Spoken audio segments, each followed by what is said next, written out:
começar. Obrigadíssimo, Marcelo. Toma uma água aí. Você falou que o presente era no final, mas a palestra inteira foi um grande presente para nós. Obrigado por compartilhar tanto, pela generosidade, por estar aqui. Queria convidar a professora Ludmila para se juntar a nós aqui e abrir para perguntas da plateia. Imagino que vocês tenham muitas.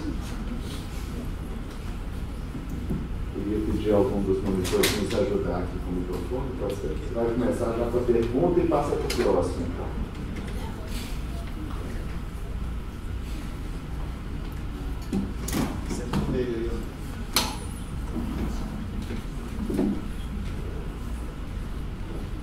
Pode ir. Ludmila. Olá. Oi. Meu nome é Vinícius, eu estou no 5º período e eu tenho muito interesse na questão da história e tal.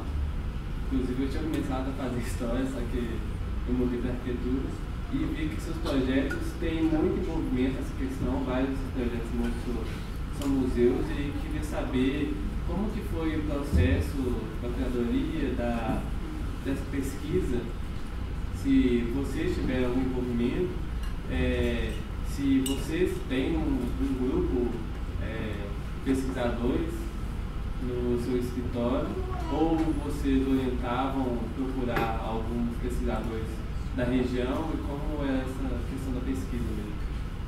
Olha, como é seu nome mesmo? Vinícius. Vinícius. A gente não tem um grupo de pesquisadores no escritório, mas todos somos um pouco. Claro que a gente induz e possa, mas cada projeto novo é uma viagem nova, né? Costumava até separar muitos livros em casa, seja o Museu das Missões, a gente fez o Museu das Missões, então juntava toda a literatura e a gente começa a ler, vai visitar o lugar. Então é um mergulho numa realidade nova, numa história nova, e isso é uma coisa legal. Para a gente é muito legal, porque a gente fica conhecendo mais. Gonzaga é uma viagem, a gente ouviu todas as 700 canções dele, fomos para Exu, para a terra dele, então a gente vai se imbuindo de tudo isso. É claro que nesses museus maiores sempre tem a equipe de conteúdo, né, que não é nossa, mas está contratada para fazer. E a gente tem um diálogo muito forte, tudo muito junto com o conteúdo dessas viagens, seja para Exu ou para as missões, a gente fez com o pessoal de conteúdo. Por acaso, 3 projetos a gente fez, que é a minha mulher, ela não é arquiteta, mas ela é curadora do Museu da Língua Portuguesa, trabalha fazendo museus, essa coisa. Então, é a equipe dela, né? Ela tem Marcelo Marca, Helena Assar, tem um grupo que sempre trabalha junto, a gente sempre pode. Começamos no Museu de Gonzaga. No Pão não, a gente fez inteiro dentro do escritório, museu pequeno, Museu do Tijolo, que está ficando pronto agora, todo o conteúdo a gente fez com a gente, 2 professoras da URGS, ex-alunas da Universidade do Rio Grande do Sul, fizeram pesquisa e a gente fez uma curadoria conjunta. Mas para a gente é fundamental, o conteúdo e o projeto deveriam andar sempre junto. Não importa se é uma casa, ele tem que andar junto. Não deveria ter separação entre. Por isso que eu digo, a questão do uso, né? É super importante você saber exatamente o que vai acontecer ali. Depois que você tenta desenhar, construir o que vai acontecer, o projeto pode sair mais facilmente ou mais coerente, ou errar menos, vamos dizer assim. Pode errar, porque a gente erra muito, né? A arquitetura a gente erra muito, e erro de arquitetura é doído, porque dura também, né? Você constrói uma coisa ruim, dura tanto quanto uma coisa boa, né? Então é isso. Obrigado.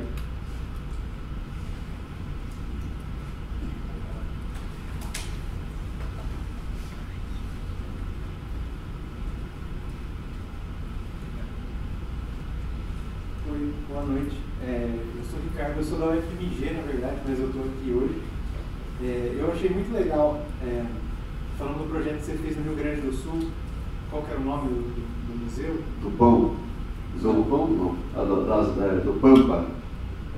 Sim, é o que, Museu do Pampa. que caiu parte da edificação enquanto você estava construindo. Museu do Pampa. Você disse que isso foi alvo de críticas, mas eu achei que foi muito legal como você tomou partido, né? Você foi contra o caminho, principalmente aqui em Minas Gerais, que a gente tem, eu sou paulista também, mas eu observo aqui como a gente tem essa mania de manter o patrimônio. E eu achei muito legal essa maneira como você tomou partido, colocou o concreto, colocou essa maneira contemporânea na edificação.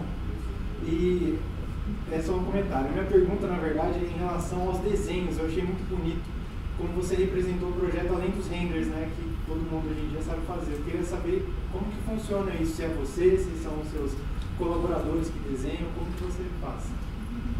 Desenho, assim, já tenho dito já, o desenho, quem desenha, ele faz esses desenhos é o Chico, meu sócio, e eu pinto.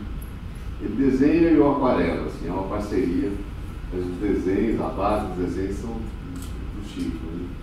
E eu depois, eu gosto de aquarelar, eu pinto. Então é uma parceria, pô. Tem funcionado, a gente gosta de fazer esses desenhos, assim, uma forma de apresentação, de ser um pouco mais realista, talvez o desenho tenha um pouco mais da vontade do projeto do que o render. De certa forma, ele é mais aberto também, né, no sentido artístico da obra aberta, ele permite que a pessoa que está vendo aquilo ali se projete um pouco naquilo, né? O render que tenta ser uma coisa que finge ser real, de um objeto arquitetônico que não existe, o sentido dele é frustrado na raiz, né? Porque ele está tentando ser uma foto de um espaço que ainda não existe, que só o espaço pode ser, né? E aí eu vou aproveitar e emendar uma pergunta que eu tinha anotado. De que forma que a memória da Lina ressoa na prática atual do escritório de vocês? Eu pego o gancho do desenho, porque o desenho lembra um pouco o traço dela, ela tinha até um traço mais infantil, né? Forçadamente infantil, e acho que isso ressoa um pouco, mas para além disso. Bom, eu trabalhei 15 anos com a Lina, né? Até ela morrer. Comecei estagiário. E é claro que nesses 15 anos também a gente sempre teve um escritório paralelamente. Eu trabalho com ela. Eu trabalhava meio-dia com ela, meio-dia no escritório. E ninguém passa, né, em colo 15 anos com a Lina, porque foi muito forte. E essa ideia de que a arquitetura é para servir, a arquitetura é para você, sabe? Era o contrário um pouco do que eu aprendia na FAO. Na FAO você tinha essa coisa do desenho. O desenho, tinha que saber desenhar, tinha que ser bom nisso, naquilo. E eu não desenhava bem, eu não achava que não desenhava bem, depois eu aprendi que não existe essa história. Claro, existe caras que desenham muito bem. Então, tinha a ditadura do desenho na FAO. E a Lina, pelo contrário, o desenho era uma expressão, era como se fosse uma continuação da cabeça que sai pela mão. Então você vai falar uma coisa que explica mais ou menos assim, assado, e ela, nesses anos, uma das coisas, né, porque foi muito aprendizado, muita troca, era isso, não, você expressa de uma maneira assim, outra pessoa de uma maneira assada, você pode fazer projeto com desenho, com anotação, com escrito, ela dizia, eu posso construir uma coisa sem nenhum desenho. Então ela quebrou essa ideia da ditadura do desenho na vida da gente, que era a escola do desenho. E até hoje tem muito, né, nas escolas de arquitetura. E eu vou aproveitar para fazer uma propaganda. Vou lançar um livro sobre a Lina agora, provavelmente em dezembro. Não sei se vai dar tempo de escrever, mas se não for dezembro, vai ser janeiro, que chama Ao Lado de Lina. E tem um artigo que eu conto essa história de como no primeiro dia trabalhando com ela me manda desenhar uma mão, eu fico super acanhada, ela fala, faz uma mão assim de canto para a gente botar nas placas do banheiro da obra. A obra do Sesc Concreto estava rolando, para botar umas plaquinhas. Eu fiquei enrolando, não desenhava. Chegou uma hora, ela falou, você não vai desenhar? Eu fiquei assim, ela falou, se você não desenhar, eu desenho, e eu desenho muito bem. Já me deu aquele trampo, eu desenhei uma mão lá qualquer, recortamos em madeirite para botar nas plaquinhas. Mas eu agora, anos depois, sei lá, poucos anos atrás, eu escrevi um artigo contando essa história do desenho. E vi o quanto isso foi bom para mim, ela estava me ajudando a me libertar dessa coisa do desenho. E o desenho da Lina era isso que você disse. Era uma coisa quase de criança, que era como se estivesse falando, né? Estou falando aqui, fazendo uma coisa, não tinha essa vontade de ser bonito, procura de belo, essa coisa da composição. Ao contrário, a Lina uma outra herança, é combater a ideia de composição, a ideia do belo clássico, a ideia do equilíbrio, isso que ela dizia, não é assim. A gente tem que fugir. E quando a gente ficava, às vezes, fazendo fachada do Sesc Pompeia, eu e o André Vai, éramos só 2 assistentes lá, eu durante 9 anos na aula do Sesc. Todos os desenhos foram feitos por nós 3. Ela um pouquinho, ela trazia uns pouquinhos só e a gente desenhava. E a gente começou a ajeitar a janela assim, a sala, falava, está muito procurado, parem com isso. Nós usávamos o termo procurado, está muito burilado, está querendo construir muito. Tinha que ver a lógica de dentro da sala. Essa janela está aí, tem que ser a lógica de quem está dentro. Você está sentado, então você vai ter uma janela na altura de quem está sentado para olhar fora. Se você usar mais a sala inteira mais em pé, para você ou ter uma vista interessante, procurar a vista. Então tinha sempre uma lógica que não é a lógica da composição de fachada. E eu tinha aula na FAO de composição de fachada. Então aquilo foi a FAO me formando e a Lina me deformando. Mais alguém da plateia aí?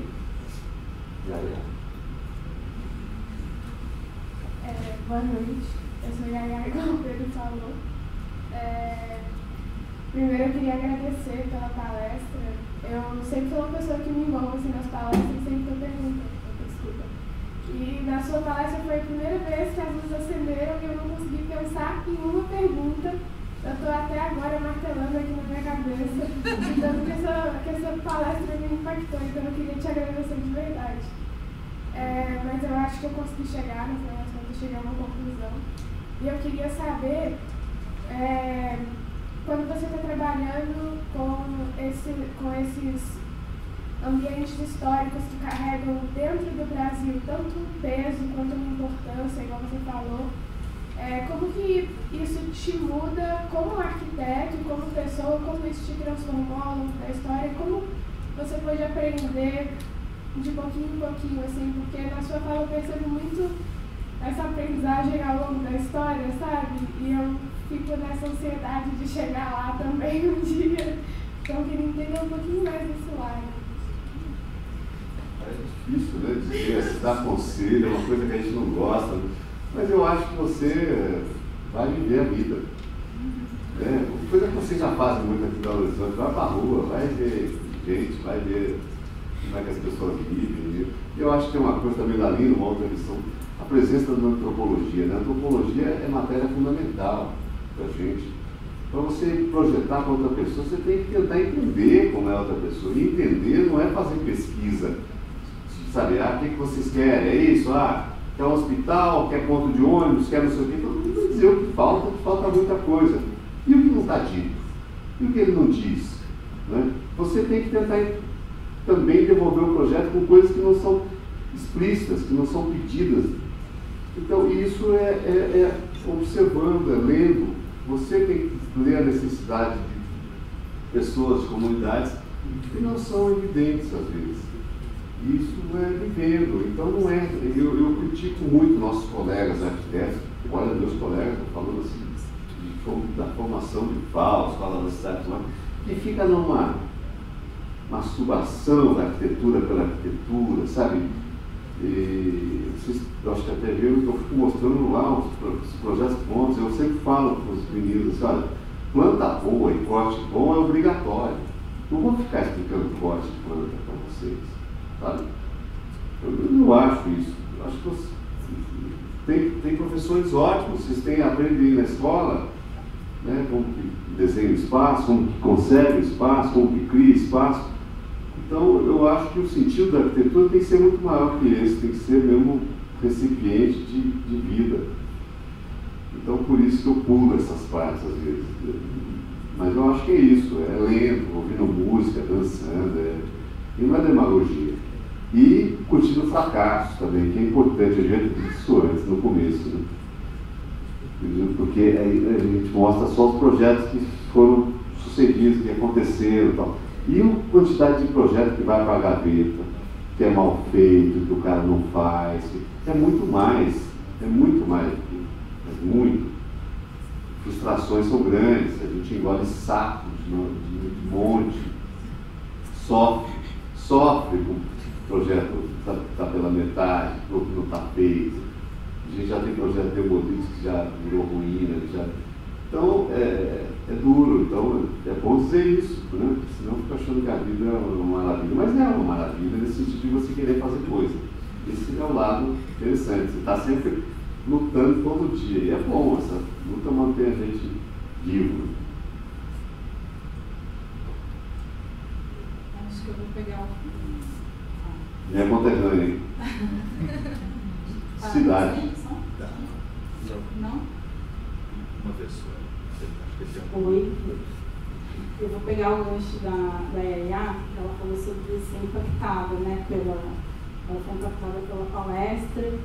E eu venho sendo impactada pelo seu trabalho desde a faculdade. E fui muito impactada quando eu descobri que a gente era conterrâneo. Aí me impactou mais ainda.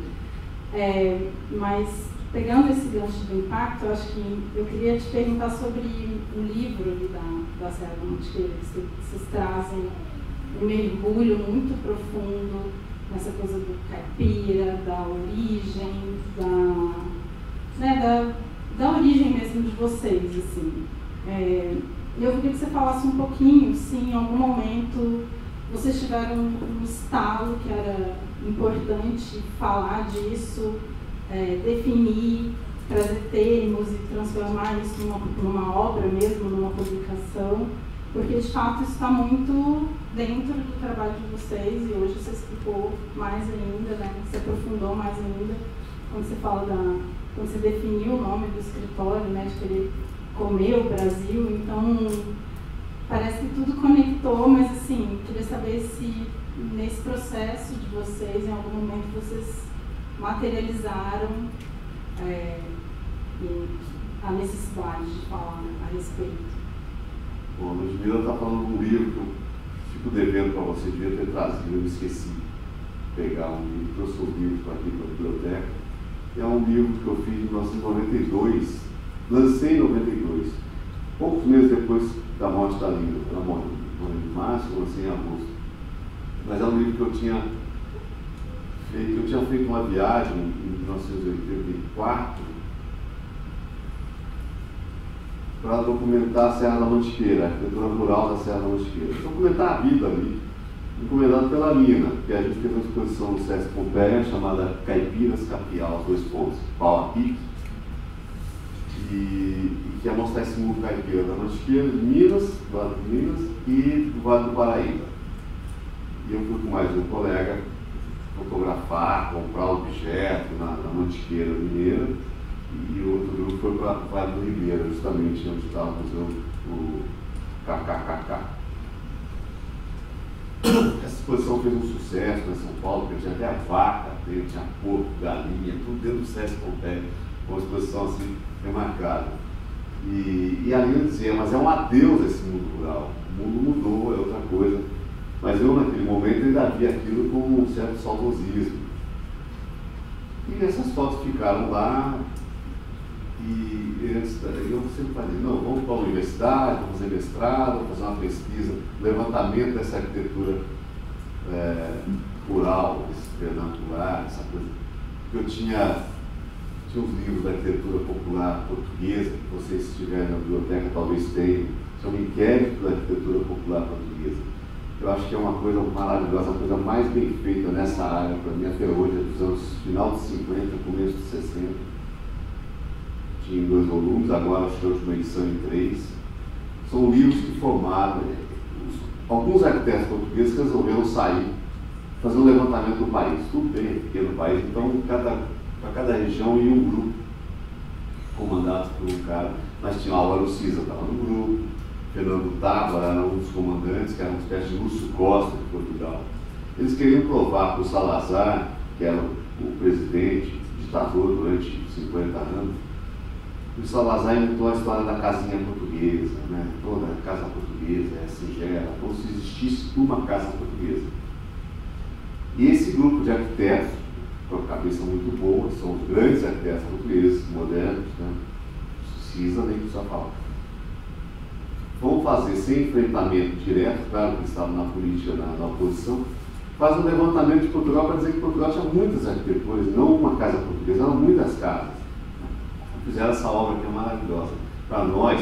E nós mineiros temos essa coisa ainda mais portuguesa dentro, né? Porque a gente tem muito conservado nos rincões de Minas, mais que outros lugares do país.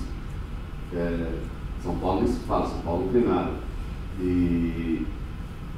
E eu, com esse negócio, eu queria fazer alguma coisa assim na Serra da Mantiqueira, mas não ia para a universidade nunca, porque estava trabalhando muito e não ia. E a Lina e mais uns amigos diziam, faz logo o livro, não precisa ir para a universidade. Eu achava que tinha que ser uma coisa sistemática. Tá? E acabei fazendo o livro. Eu convidei a Lina para fazer uma apresentação, um prefácio, o professor Antônio Cândido, grande, né, professor crítico de literatura. Darcy Ribeiro fez a orelha do livro, sempre com ingenuidade, né? Só jovem consegue chamar-se de figurões. O livro é mais importante pelas apresentações do que pelo próprio livro. Agostinho da Silva, um filósofo português maravilhoso. E o livro estava ficando pronto, a Lina morreu no meio, não vi o livro pronto, e eu lancei em seguida. E o livro pegou um pouco, muita gente que gosta daquele livro, até por saudosismo, eu admito que tem gente, porque todo mundo tem um pouquinho o pé na roça, né? Todo mundo tem um parente, um tio, e vê algumas coisas que são mixarias. Eu fiz questão de não fotografar cidade, nem cidade, mas nem casa grande, nem fazenda, só tem mixaria. Tem chiqueiro, galinheiro, só essas coisinhas assim, de casinha pobre. Pobre assim, em termos, né? Não é com ricas as casas, espaços. E o livro fez um super sucesso. Se tivesse ido para a universidade, acho que ele ia ficar numa prateleira, uma dissertação de mestrado. E está na terceira edição. Já são 9 mil livros, né? E foi feito 2 anos, saiu uma terceira edição. Vou mandar para vocês. Mas isso não é para... E as pessoas às vezes confundiam, assim, não, mas é para olhar para aquilo com inveja, querendo fazer aquilo. Não tem nada daquilo na minha arquitetura, no nosso trabalho. É para ver o quanto um homem pode estar, de certa maneira, um homem centrado no seu meio ambiente, sabendo lidar com a natureza, sabendo escolher o lugar da casa, sabendo escolher o material para fazer a casa, com poucos recursos, sem dinheiro, né? Com intempéries, com chuva, com isso, com aquilo, como se proteger do vento. O livro é mais para ver isso que nós perdemos, nós citadinos, nós urbanos. Né? A gente perdeu essa noção de, bom, só falar, tá? Na televisão todo dia, catástrofe atrás de catástrofe, mas em parte, é essa cultura que um cidadão aí está morando no rincão da Mantiqueira ou na roça aqui, ele tem uma noção total do tempo, da luz, a hora de acordar, a hora de tirar leite, a hora disso, daquilo, que é a hora que ele vai dormir cedo. A casa é pequena, é fechada, tem janela pequena, porque ele quer introspecção à noite, porque ele vive num tempo aberto. A sala dele é o terreno na frente, né, onde ele coloca o milho para secar, o feijão, é onde ele faz a festa, varre o terreiro, faz fogueira. É o lugar da festa, é a sala de estar, é fora de casa. Tem várias coisas que eu gostaria que as pessoas vissem nesse livro. Claro que muita gente vê, outros não vê e não importa. Mas é para pensar, para fazer uma reflexão sobre a arquitetura e sobre projetar hoje. Que a gente não tem. Em São Paulo as pessoas não sabem se estão no alto ou no baixo da cidade. É fácil para... Aqui ainda fica mais evidente. Lá às vezes o cara não sabe se está no... Porque a cidade está mascarada. Ninguém sabe a topografia, ninguém sabe... É mais ou menos por aí, né? Não é saudade, porque saudade também em arquitetura não é bom ter saudade, só se for para frente. Né? A gente só constrói, construir e ir para frente, né? Não é com saudosismo. Eu tenho uma pergunta. Meu nome é Duda, eu sou aluna da UFMG, e falando um pouco desse campo de afeto, assim, em arquitetura, eu sou de Berlândia. E o primeiro projeto da Lina que eu tive contato da Brasil Arquitetura também foi a igrejinha, que fica em Berlândia. E, enfim, conheço o Edmar e conheço a Lina pelos olhos do Edmar. E é um projeto que me gera curiosidade, eu queria que você falasse um pouco sobre isso. É o projeto da Lina. Eu fui assistente, eu e o Klein, a gente estava fazendo o Sesc Pompeia quando fez a igreja. A gente foi para Berlândia muitas vezes. E também um desses projetos, talvez a Lina doou aquele projeto, a gente ia para lá, ficava na casa dos padres franciscanos, eram franciscanos progressistas, que depois foram recolhidos para o Vaticano, quando veio aquele Papa polonês, né? Não lembro o nome dele, Paulo VI. João Paulo. E eram padres que estavam ligados na Reforma Agrária, no MST, e fizeram essa igreja que foi um mutirão. Era um bairro, foi ainda isolado, ali agora a cidade está totalmente lá, mas ela não tinha boa calçada. Foi feito um projeto, que é um projeto brilhante, tá vindo, uma coisa impressionante, porque eu acho que ali ela mergulha nas raízes dela muito, é uma coisa que podia ser uma construção romana, né, românica, assim, uma coisa impressionante. E a gente ia para lá e ficava desenhando lá, manteiguinha, e fazia um monte de desenho, deixava aquele pacote de desenho, voltava para São Paulo, e voltava, desenhava com bibliográfica, e a obra foi feita assim, com a ajuda de muita gente, comunidade construindo, e uma experiência incrível de fazer, desenhar tudo, desenhar um mobiliário, que não foi feito, mas alguma coisa chegou a ser feita. E essa coisa de fazer esses projetos que ninguém pede, quase pede, mas não tem dinheiro e tal, portanto, às vezes dá muito mais prazer do que fazer um projetão. Assim. A gente está acabando de fazer um projeto grande para a sede do Google em São Paulo. Já começou a obra, inclusive. É um projeto enorme, é legal, é prazeroso, sustentou o escritório e tudo mais, mas às vezes um projeto pequenininho não tem essa coisa de escala, né?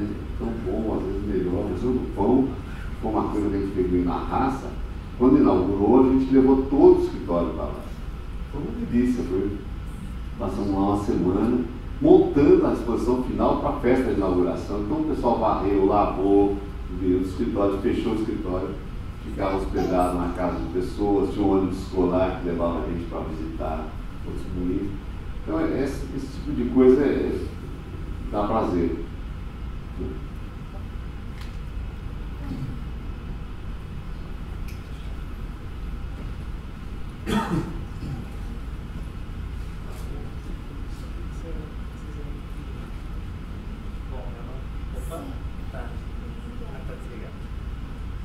Agora foi. Meu nome é Bernardo, eu sou do FMG também. E uma fala sua que me marcou bastante lá no começo, quando você fala que a arquitetura ela é contemporânea, no sentido não do estilo, mas que ela reflete as demandas, os anseios da sociedade do seu tempo, os usos e afins. E aí, nesse sentido, eu gostaria de te perguntar sobre como você enxerga essas diferentes contemporaneidades ao longo da obra do escritório, como esses novos tempos impactaram a arquitetura de vocês. Se possível também, eu queria que você olhasse um pouco para dentro e falasse também como essa mudança de tempo mudou o escritório por dentro. Principalmente nós, como estudantes de arquitetura, né, que anseiamos por estar presentes em diferentes tipos de instituições e outras coisas. Por exemplo, como o escritório enxerga, por exemplo, essa gente nova que está chegando, essas coisas novas que estão chegando, tecnologias, processos, então, de fora e de dentro. O que os tempos mudaram na hora de vocês e o que os tempos mudaram dentro do escritório? É difícil, porque a gente não fica olhando para essas coisas medindo, né? Como me perguntam sempre como é que era trabalhar com a Lina, assim, não sei, sabe? Depois que ela morreu, eu escrevi bastante sobre ela, tanto é que esse livro vai sair porque eu fiz muitos artigos sobre ela. Eu tive que começar a pensar sobre a Lina depois, porque quando estava lá dentro, você estava trabalhando, estava fazendo coisa. Quando você está fazendo um projeto, você está fazendo um projeto e as coisas chegam assim. Agora, esse projeto do Google foi uma coisa impressionante, de processos, de projetos que a gente nunca tinha feito. Tanto a burocracia aumentou muito, tem sentido muito, está muito chato, né? É o oposto do SESC Pompeia. No SESC Pompeia a gente ficava na obra, desenhava, fazia experimentos, muitos desenhos, mas resolvia a coisa, ficava bom, não ficava bom, não. Porque o desenho não dá conta de tudo, esse desenho técnico que a gente faz. Mas era assim. Mas tinha que ter, já começou aquela outra, tem que ter um pacote para licitar. A gente fez o projeto de comunicação visual do SESC Pompeia. O que a gente fez? Era um contrato adicional da Lina. Fazia experimentos, as tabuletas, escrevia letra, roteiro, isso e aquilo, e botava lá. Mas o pessoal queria um pacote de projetos de desenho para licitar, coisa que só vem depois. A gente foi ficando escravo dessas coisas que você faz para praticamente para não serem usados. Mesmo porque a gente sabe que as licitações hoje o pessoal só olha a planilha de custo, praticamente ganha concorrência com planilha de custo e não com desenho. E isso foi mudando e agora vem essas outras coisas, essas tecnologias outras, não só dos BIM, né, que a gente usa BIM faz tempo já, não é o Revit, é o ArchiCAD, eu não sei mexer em nenhum AutoCAD, não perdi também não quero saber mais. Sabe, o Chico, meu sócio, ele sabe CAD, ele fica lá patinando no CAD e às vezes só ele faz, aí não dá para ligar com o outro. Mas Chico, deixa de bobagem, mas desenha ali na mão, porque mas não é necessário. A gente não, foi justamente num momento que, mas não só essas tecnologias são super úteis, a gente faz projeto hoje com muito mais rapidez. Por outro lado, a gente desenha menos à mão. Você começa a desenhar, começa a dar um jeito, senta do lado do menino, fala, bota isso aqui em escala, não sei o que, aí começa a desenhar, dali para frente, raramente você volta para ter desenhos como a gente tinha antes, né? Desenho mais complexo, fazia tudo lá, depois fazia, montava, passava tinta, não sabe o que tinta, que aqui não é uma coisa absurda, anacrônica e tal, mas tinha mais, pensava mais no todo na mão, mas tudo bem, é o modo de trabalhar. Isso do ponto de vista das tecnologias de fazer projeto. Mas como que essa contemporaneidade chega? É por aí, com a contribuição das pessoas novas que vêm, com essas questões todas, problemas novos, mas que são da vida, mais da vida do que do escritório de arquitetura, do que do projetar. Né? Os temas novos estão chegando. Então eu não vejo, não consigo ver nem de fora nem de dentro, a gente está embolado no meio do... Por isso que tem os críticos de arquitetura, as pessoas que fazem, e é legal, a gente de vez em quando tem uma amiga que é a Marta Mogé, ela escreveu um texto no nosso livro, ela ia no escritório, ela foi comigo para Jaguarão, visitar lá, por conta dela, foi para o Museu do Pão, Caminhos Ruins, ela sempre estava, dizia Marta, e ela começa, posso ver os projetos, posso ir no escritório ficar a tarde inteira mexendo, fora. Aí descobria cada coisa que a gente não tinha a menor ideia, assim, ela meio que revelava para a gente, isso é super legal, é o papel de uma pessoa que fica estudando e mostrando, traduzindo coisas para a escola de arquitetura, mas a gente, em geral, está meio embolado, não tem muito, é igual perguntar como é que a organização do escritório, não sabemos. Né? Agora tem os meninos mais novos que estão tentando botar horas, né? Dizer, olha, se for cobrar isso aí vai ser prejuízo, fazem cálculo de hora e não sei o que, mostram pra gente. Então aí às vezes eu falo, então não vamos cobrar nada. Isso daí já, o prejuízo já vem antes, então vocês já são no prejuízo, porque senão a gente fica preso, não pode fazer, porque isso aí não vai dar certo. Ou cobra mais, mas se cobrar mais não vai pegar, então é complicado, né? Hoje os meninos têm essas coisas. Eu sinto diferença nos novos arquitetos e nos estudantes. Uma preocupação muito grande, eu acho que tem sentido com carreira, com estabilidade, um monte de coisa que na minha geração não tinha. Não acho que é mais legal ou menos legal, mas a gente não tinha tanta preocupação assim. Olha que os tempos não eram também bons, não é que tinha. Né? A gente era classe média, vivia de mesada, quando estudou, depois tinha que trabalhar. Tal. Mas eu vejo que às vezes a preocupação dos meninos novos até no escritório vem mais com essas cobranças de, sabe, até colocar certas hierarquias, certas coisas que não tem às vezes. No nosso escritório não tem assim, muito. Todo mundo fala, claro, que a gente manda, né? Pode fazer o que a gente quer. E o Chico e tal, o Cícero agora está muito tempo com a gente. Mas tem umas regras estranhas, assim, mas a gente está convivendo. Está seguro.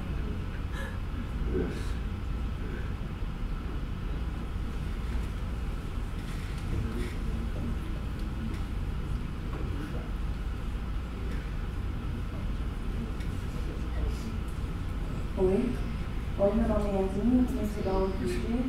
queria saber uma pergunta a respeito da originalidade dos projetos e qual que você considera que foi o marco assim, que você teve a sua assinatura, qual foi o momento que você percebeu esse é o que eu quero fazer, eu quero fazer nesse estilo e vai ser esse estilo que eu vou seguir e não vou passar pro mesmo, sabe? Hoje acho que a arquitetura tem muito do mesmo, acaba tendo muitas coisas repetitivas, a gente acaba muito padrão e tudo mais. Quando você percebeu a sua originalidade? Como é que foi esse processo? Isso você que está dizendo isso daí, eu não posso dizer que eu vejo originalidade, porque se eu for procurar, eu vou encontrar isso em muitos lugares. São coisas que a arquitetura você fica organizando coisas, organizando conhecimento, organizando coisas que você vê em outro lugar, que você aprende, ou que vem de algum lugar que você não sabe onde, mas que vem, que está no registro. Eu uso um exemplo, é como fazer um roteiro de cinema. Né? Você assiste o filme, você gosta do filme, não gosta, mas você não está pensando que tem um roteiro por trás disso. Claro, as pessoas que fazem cinema sempre estão, um roteiro maravilhoso. Mas a gente não. E o projeto é um roteiro da arquitetura que vai ser construída, um pouco paralelo. Então, o projeto para a gente tem que ter uma história, tem que ter um nexo, tem que ter uma lógica. Eu tenho que poder defender o projeto muito bem. Se eu não conseguir defender, porque ele está fraco, então ele tem que poder ser escrito. Eu posso escrever para você contando um projeto. E esse escrito, os caras diziam isso, achavam que era besteira, né? Os carinhos mais. Não era que besteira, porque ele falava, repetia muitas frases e a gente achava que ele estava. Mas ele dizia assim, quando ele conseguia fazer um memorial do projeto, curto, sintético, que as pessoas iam entender o projeto com um pequeno texto dele, o projeto estava maduro. Eu acho que tem isso, sim. Quando você pode contar, quando você escreve uma carta, projeto assim, assim, assim, e você vê o projeto inteiro. Então, essa coisa da originalidade eu acho difícil, sabe? E estilo também não acho que a gente trabalha aqui na questão de estilo. E isso que você diz é verdade, tem muita coisa que se repete. Talvez mais uma coisa da Lina, uma influência, um jeito de trabalhar da Lina, porque a gente, para cada situação, você usa um material, você usa uma técnica, num tem que ter um vão grande, no outro não precisa. Então, não tem o discurso que tem muito em São Paulo, na minha escola, né? O discurso da técnica, o discurso da estrutura, né? A estrutura fala mais alto, começa o projeto pela estrutura. Não, a gente começa o projeto pelo uso, tentando ver como é que vai ser usado. Depois vem a estrutura, vem o material, vem a situação, condição financeira, recurso ou não. O projeto ele é uma conclusão de alguma coisa que você constrói, desse roteiro, um pouco por aí.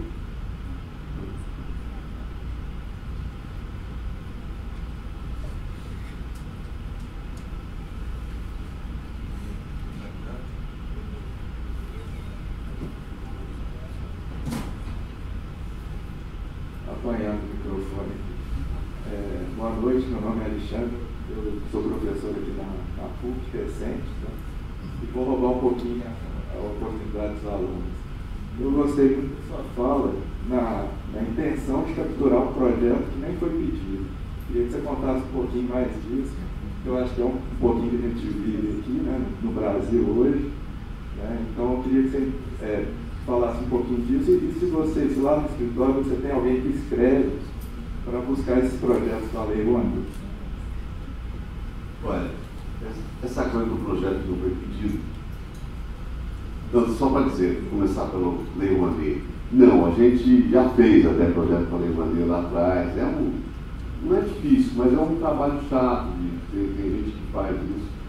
Então alguém faz, alguma instituição em geral, habilita na Lei Rouanet algumas coisas, algum projeto, e a gente desenvolve o projeto. Esse de Oxumaré está aprovado na Lei Rouanet, pelo Instituto, depois, mas não conseguiu captar nada ainda. Mas eles botaram um projeto lá na Bahia. Tem vários projetos que estão na Lei Rouanet, na LIC, Lei de Incentivo à Cultura. A gente está fazendo em Guaxupé aqui, para começar a obra agora, um projeto que foi habilitado na lei de alguma lei aqui de Minas, o antigo casarão maravilhoso, uma casa Palácio das Águias, impressionante, um cara doido que era um mestre de obras e o que sobrava das casas ele fazia a casa dele. Para fazer a casa dele, ele fez um negócio doido com águias, e era veio da Itália, um imigrante italiano, mas o irmão era um arquiteto, foi estudar na Alemanha e tal, e eram nazistas, fascistas, e a coisa das águias. Ele botou o nome do filho de Mussolini, no outro de Hitler, e já morreu, os filhos também morreram. Quer dizer, e isso acabou virando uma casa meio, quem conhece o Guaxupé, tem os Sul de Minas, é um fantasma na cidade, toda eclética, cheia, uma loucura, um Gaudí do avesso. Assim. E nós só falei disso porque ele está começando a obra, ele também é um projeto com dinheiro de incentivo. A obra. Mas então, voltando para essa coisa de maneira. Agora, esses projetos que a gente tem feito, que pedem, eu acho que isso devia ter falado antes, até quando tinha mais estudantes de arquitetura aqui, jovem. No Brasil tem tudo para fazer. Se a gente pensar em dar um trato nas periferias das cidades grandes, ou outro tema, consertar as áreas ribeirinhas de toda a cidade, a relação da cidade com as águas, seja rio, ribeirão, lagoa, praia, ou 90% das cidades brasileiras, que são 5.000 e tantos municípios, 500, tem problema. Se tem problema com as águas, não é só de limpar a água é outra história, né? Despoluir. É a relação urbana da cidade com as águas, a relação afetiva. Tá? Aqui um pouco do lado de registro que a gente conseguiu fazer através de um projeto pontual. Tem trabalho com 50 anos pela frente. Periferia, então, transforma a periferia em cidade para valer, fazer clareira, com vegetação, com praça, com escola, com equipamentos públicos decentes. Tem muito trabalho. Então dá para fazer muito trabalho. E quem é do interior, e muita gente é do interior, quando volta para a cidade da gente, né, você fala, meu Deus, o arquiteto ficou olhando tudo coisa para concentrar. Você vai concentrar aqui, podia mudar aqui, podia abrir uma portaria, aqui está quebrado uma coisa, a gente fica vendo pé de cadeira, né? Eu vou para a casa da minha mãe e fico lá arrumando coisa. Então é isso, eu acho que esse devia ser, para um país do tamanho do Brasil, com tanta escola de arquitetura, com tanto trabalho para ser feito, eu acho que tem que inventar o trabalho da gente, né? Eu acho que cada vez mais.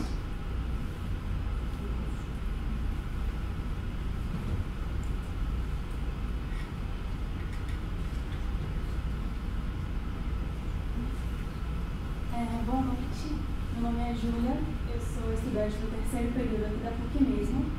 E eu já tinha até ido embora agora há pouco, só que eu fiquei pensando muito no trabalho que eu fiz no semestre passado sobre o Delé. E eu lembro que era para eu pegar um projeto dele para fazer a apresentação, só que eu fiquei assim, horas lendo a entrevista, e eu achei uma delícia. Eu achei que tem muito a ver com o que você falou hoje aqui também, sobre o seu trabalho de fazer projetos que não foram pedidos, de pensar no que o lugar precisa e projetar aquilo, de bater o pé e tentar com jeitinho, convencendo a pessoa a comprar aquele projeto que você fez.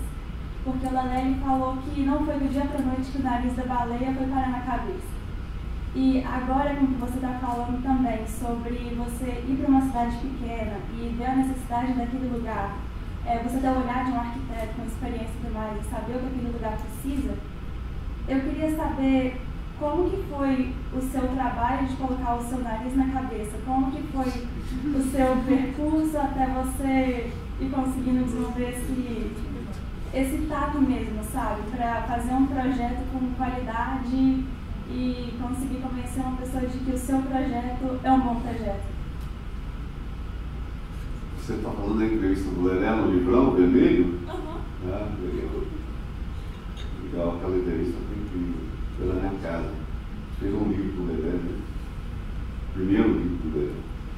Eu editei. Fizemos uma conversa maravilhosa com ele, uma figura maravilhosa. E essa pergunta aí está na cabeça, mas não chegou aqui, né? Eu acho que não tem receita para nada. A gente fica fazendo coisa, lutando todo dia, tem que lidar com as coisas mais chatas, né? Às vezes o tempo do projeto é muito pequeno, tem que projetar em casa, pensando à noite, né? estava dando uns cochilos aqui, e pensando em estar fazendo um projeto de Jacobina, no interior da Bahia, Chapada Diamantina Norte. Então, Minha Casa Minha Vida, a gente está gostando muito de fazer, porque sempre foi aquele desafio. Por que com o meu dinheiro que faz essas porcarias todas, a gente não consegue fazer uma coisa boa? Então, a gente sempre se colocou esse desafio e agora finalmente chegou um contrato para fazer uma cidadezinha, praticamente, um bairro novo de Jacobina, com Minha Casa Minha Vida. Então foi super legal, está ficando legal e a gente está indo com a mesma grana, a mesma metragem, dá para fazer coisa legal, não precisa repetir aquele Pombal. E essa coisa de, você falou, e eu acho também que na formação de vocês todos, vocês têm que escrever, vocês têm que se convencer. O projeto que você faz e defende o seu projeto, não tendo que mudar de ideia, aí o cliente te dá um tranco, e o cliente pode ser público ou não, e você vai para casa amargurado e pensa, puxa vida, né? Queria emplacar aquilo, não deu. Aí você tem que dar a volta por cima um pouco e falar, bom, o que ele falou que dá para respirar fundo, deixar acalmar, escrever? Eu acho que escrever é importante para convencer. Nas lutas com os departamentos de patrimônio histórico, são uma batalha constante, a gente apanha muito, né? Consegue fazer, mas é muito, tem que escrever, né? No patrimônio o pessoal escreve muito, faz parecer detonando o seu projeto, você tem que devolver a altura, e a gente não tem uma formação como eles têm, de historiador, arquiteto historiador, essa coisa. Então tem que falar, tem que escrever, tem que apresentar projeto, eu acho que isso faz parte da profissão, da formação dos arquitetos, acho que tem que fazer parte. E se você não defende, é fácil destruir o seu projeto, aí, né? E não é porque eu quis, porque eu gosto, porque não tem isso. Tem que provar que aquilo é bom para alguma coisa, para alguém. Por que você demora uma coisa e constrói outra no lugar? Né? Como eu estava dizendo, não é porque é tombado que não pode. Eu sempre digo isso nas brigas de patrões. Só porque é tombado não pode demolir? Por que não? Né? Pode. Depende do que você vai dar em troco. Né? A gente brigou isso, começou com um muro lá em São Paulo, na Casa das Retortas, que era uma casa de gás, de carvão, ia virar um centro cultural, uma coisa. A gente falou, vamos tirar o muro. Ah, mas o muro é antigo, é tombado, bloqueia, vai esconder coisas. Vamos ligar com a praça e tal. Então foi uma briga grande, assim, eu tive que ler, estudar, sabe, aquela coisa que você vai procurar até algum filósofo que vai dar sustentação para essa coisa. Mas eu acho que faz parte. Por isso que é bom, a arquitetura é coisa grande, você tem liberdade de transitar em todas as áreas. Né? Porque tem muito arquiteto, músico, fotógrafo, né? Desenhador, roteirista de cinema. Tom Jobim estudou arquitetura, só fez um ano. O Lelé era colega dele de turma, Tom Jobim. Chico Buarque. Mas pegando um gancho dessas últimas perguntas e da sua resposta, a gente vê da sua apresentação, fica muito claro a sua defesa da arquitetura como proposição, né, de uma postura ativa daquilo. E por trás disso eu enxergo também uma ideia de uma arquitetura como subversão também. Ah, vamos tombar o que ninguém quer tombar, vamos concretar o muro de pedra que não deveria ser concretado, tirar o muro tombado. Como que você encara isso? E eu acho que isso como método de projeto também, né? Eu fico tentando provocar isso muito nos estudantes, assim, ok, às vezes a gente parte ali de uma solução óbvia para um projeto, muitas vezes a solução óbvia é boa, né? Acho que ela informa, mas em algum momento também a gente inverter totalmente a lógica, falar isso se for totalmente o contrário do que nós estamos pensando aqui, subverter essa lógica inicial, e às vezes isso deságua numa ideia legal, numa solução bacana. Como você encara essa dualidade? Primeiro que não é uma coisa voluntariosa, não é uma coisa de vontade, né? Isso eu acho que a gente não tem que ter essa vontade. Eu acho que a arquiteto tem que andar sem sapato alto, sem, sabe, ser um pouco humilde, porque a gente leva os trancos, tem que gerir, tem que. Então eu acho também que já acredito isso no começo, porque arquiteto é louco, divertido e é impressionante, tem um ego. E acha que ser arquiteto já pode tudo, sabe, mais que os outros, inventa coisas. Então não é assim. Então não é voluntarioso. E depois, eu acho que essa coisa que você fala de subversão são às vezes o trampo que você leva de um cliente. A gente está fazendo um hotel em São Francisco, Paraguaçu, lá em Cachoeira, um hotel, é um convento de 1649, é uma coisa, uma maravilha, abandonado, ruína, há 100 anos está em ruínas. E o cara resolveu, conseguiu o direito de compra dos pais, para fazer um hotel de luxo e tal. Um caminho na beira da água. E a gente fez um estudo, foi apresentado no IFAM, a pessoa que analisou na Bahia, a gente ficou sabendo depois, deu um não total. Mas esse parecer dela era uma técnica, não foi publicado, porque o próprio superintendente da Bahia falou, não, é a chance de fazer um hotel. Tanta gente já tentou levantar aqui num vilarejo, ia ser um negócio incrível para o vilarejo, está 114 anos abandonado, no convento, e só a igreja que funciona. Aí ele falou, não, nós vamos submeter, ele falou, nós vamos fazer um parecer e, apoiando, porque vai ser um momento de recuperar aquilo. E deram um parecer favorável, mas a dirigência veio com tanta observação que era como se estivesse negando. Então é sim, mas não pode isso, não pode aquilo, não pode aquilo outro. Bom, esse projeto é recente, o cliente jogou a toalha e pulou fora. Não faço, não estou fora, uma pena. Sai um dia ainda. Mas essa questão, quer dizer, você tem que. E o cliente queria, esse cliente chegou a gente e queria refazer uma coisa que é ruína há mais de 100 anos, você tem ideia da ruína, ele queria refazer o telhadinho, a janelinha, tudo isso. Isso nem o IFAM ia aprovar. Então, nesse dado, o IFAM falou, não vai refazer mais aquilo que não dá. Então, a gente conservou o aspecto de ruína, sem telhado, grama em cima, mato, terraço, as janelas, as paredes estão por trás. A gente olhou muitos projetos portugueses, do Sopo de Moura, lá no Morro, são coisas boas. E a gente foi por aí. Então teve o primeiro tranco do cliente, mas o cliente queria uma coisa mais bonitinha. Então a gente falou, vamos pintar, vamos revestir. Estou te dando um exemplo da situação. E a igreja é branca, o convento era todo branco, grudado na igreja. Só que ele está em ruína, e a ruína não é que é tão bonita assim, ela tem cimento no meio, viga que fizeram ao longo do tempo para segurar pedaço. Não, a gente refaz o branco, tem uma umidade, então a gente teve que se basear no projeto, foi baseado nessa umidade do branco, deixando umas partes somente, sem telhado, sem esquadrias, e dentro um hotel novo, tem laje de vidros quase. O cliente se convenceu, conseguiu passar pelo cliente, que era duras penas, falou, mas não vai fazer um telhado, não vai passar, nem o IFAM. Chegou no IFAM, eles queriam conservar, aí bateram mais forte. O aspecto de ruína tinha que estar em tudo. Aí não dá, sabe? Não dá para dentro do hotel você ter ruína, parede de alvenaria, muito material, tá, nos quartos, em todos os lugares. Então aí foi que ele jogou a toalha. Então você vê que a gente tem que, sabe, rebolar para tentar pegar uma coisa e fazer aquilo ficar legal, ficar decente. Porque afinal é para ser um hotel, não é para ser um lugar. Tinha um técnico do IFAM que disse até que era contra, tinha que ser um lugar para ser só contemplado. Como é hoje, você vai andar no meio de uma ruína. Quer dizer, é de um romantismo isso. É de matar, sabe? Como é que você sustenta? Como é que pode? Isso existe por aí. Esse pensamento, muita gente pensa assim.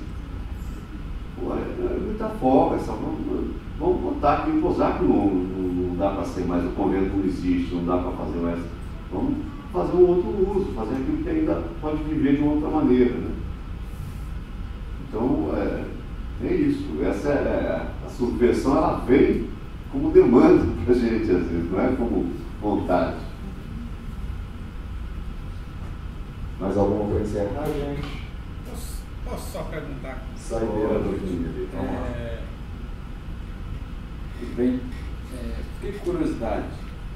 como é que foi, tipo, a primeira conversa, quando mostrou o projeto aqui do Recife, eu acho, da beira da água, com aquele vão gigante, como que foi a primeira conversa naquele dia? Quando chegou aquele projeto, a turma olhou ele e falou, e agora? Como faz? Bom, aquele projeto foi uma encomenda do presidente Lula. Ele queria fazer o Museu Luiz Gonzaga, em homenagem ao Luiz Gonzaga, ao conterrâneo dele, que é um dos pilares do Brasil. Luiz Gonzaga, não é dele, o Luiz Gonzaga é o fundamento desse país. Ele queria um museu tão, ele falou, tão grande, tão bonito, tão bom como tanto o Museu da Língua Portuguesa, que era uma referência. E aí, convidaram o Antônio Misério para escrever um texto base, né, que deveria ser esse museu, e o Misério indicou a gente para fazer a arquitetura. E a Isa, minha mulher, que já trabalha com o Misério muito, fizemos coisas juntos, para fazer o conteúdo. E aí a gente começou esse trabalho. A gente faz aquele vão, mas você vê como é que é. O cliente era o Ministério da Cultura. Depois, troca de ministro, o projeto fica abandonado, a obra começada. O Eduardo Campos, o governador de Pernambuco, que morreu, ele falou, então, já que o Ministério vai fazer, o governo federal vai fazer, eu quero o projeto, eu vou construir. E construiu-se. Mas aí o projeto já estava feito. O vão livre já tinha passado batido. Né? E ninguém se deu conta. A gente tinha um super calculista e custou caro, porque na hora de fazer aquele vão, são 65 metros de vão. É grande, com 6 de pé direito. Ali é um aterro do porto, já o porto avançado, tinha areia embaixo. Então tem que fazer fundação para o escoramento, que encareceu mais. Mas eles peitaram e foram fazendo, e a gente ficou caladinho e porque, pô, o museu está lá dentro, está dentro da casa ali, é um espaço público, espaço coberto, é festa, então tem essas coisas, né? Você tem que fazer certa guerra de guerrilha com o projeto, assim, né? Às vezes você fica na moita e vai fazendo, enfiando coisas ali. Então foi assim, passou batido. Muito bom, obrigadíssimo, Marcelo, pela sua presença e pelo público também por tantas perguntas.